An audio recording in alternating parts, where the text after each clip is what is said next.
আজ আমরা fraction two পার্সেন্টেজের conversation নিয়ে আলোচনা করব। 100% টু 5% তোমাদেরকে ফ্র্যাকশনে কি কি হয় সেগুলো কিন্তু মনে রাখতে হবে।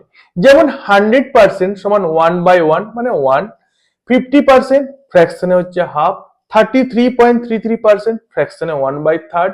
এগুলো তোমাদেরকে মনে যদি তোমরা রাখতে পারো তাহলে অ্যারিথমেটিকের হচ্ছে SI, CI, profit and loss, partnership, যে কোনো পার্সেন্টেজ টাইপের যদি সামস থাকে তাহলে কিন্তু খুব সহজে কিন্তু তোমরা করে ফেলবে। আমি দুই একটা এক্সাম্পল দিয়ে একটু বুঝিয়ে দিচ্ছি, ক্লিয়ার করে দিচ্ছি।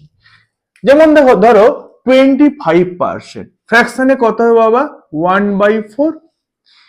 আচ্ছা, 40% স্যার কি হয় না, 20% সমান কত হয়? 1/5। তাহলে 40% কি হবে? তার দ্বিগুণ হয়ে যাবে। কত হবে? 2/5। ওকে, এবার আর কিছু নয়, জাস্ট ক্যান্সেল করো। 4 লং 36, 5 12 60। ওকে, তো 9, 12 ইন্টু 2 কত হবে? 24। 24 প্লাস 9 কত হয়? 33। ব্যাস, অ্যান্সার হয়ে গেল। পরের অঙ্কটা চলে যাও।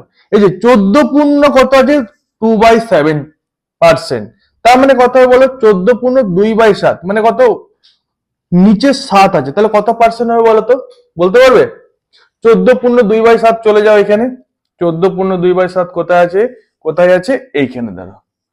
14.285%। তার মানে 14 পূর্ণ 2/7। ফ্র্যাকশনে কত আছে বাবা? 1/7। তার মানে কত আছে এখানে? 1/7 লিখে দাও। কত সহজ। দেখো 7 এর ক্যান্সেল করলে কত হবে বলো? 400। তাহলে এটা 400 হলো। Clear? Divided under root of 256। তাহলে 16 স্কোয়ার কত হয়? 256। তার মানে কত হবে এখানে? 16 question mark to the power half. আচ্ছা, ডিভাইড করলে কত হবে? এটা 400 ডিভাইডেড বাই 16 কত হবে? 25 question mark to the power half. তাহলে কোশ্চেন মার্ক কত হবে? বোথ সাইড কি করবে? স্কোয়ার করে দাও। এখানে স্কোয়ার করলে তো এখানে স্কোয়ার করলে কেমন?